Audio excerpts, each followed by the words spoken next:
dia ivadika eo amin'ny taranja taekwondo vetivety aloha tsika satria dia tafatsangana ny section Atsimondrano eo amin'ny taranja taekwondo ITF mitondra fanazavana mikasika indrindra izay fitsanganana izay sy dia tsy akarakarainy ny filohan'ny section taekwondo ITF aveny Atsimondrano.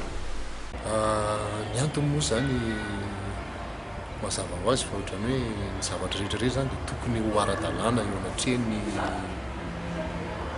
fitondrana sy mifanjakana sy misy eto amin'ny firenena. Zay zany aloha ny antony voalohany. Dia ny antony faharoa koa zany ny fampivondronana ny fianakaviam-ben'ny ITF zany. Zay zany ezaka tiana hotratrarina moa zany fa tsy asa moramora fa izana ho atao.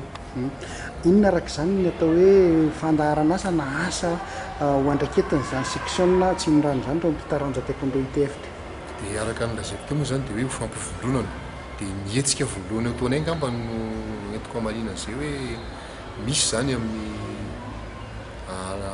fahavalo amby roapolo volana Jona 2024 zany hetsika atao hoe amboarany fahaleovantena na coupe de l'indépendance zany.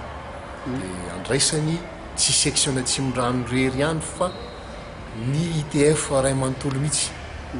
Zay afaka tonga moa zany hoe satria mety misy tsy fahafahana sasany fa zay afaka tonga moa zany dia mena fanasana daholo dia mandray anjara daholo zany ny fianakaviam-ben'ny ITF zany amin'ny aiza no atao izy io? ao amin'ny stade couvert Besarety. Manao ahoana ny fahitanao an'izay hoe firoborobony ny taranja taekwondo ITF zay raha ohatra hoe any amin'ny faritra zay adidinao? Tena mazoto aloha ny ankizy mazoto ary zany zany anisany tena ohatrany hoe nanaovana ezaka zany mba hijoroan'le section zany.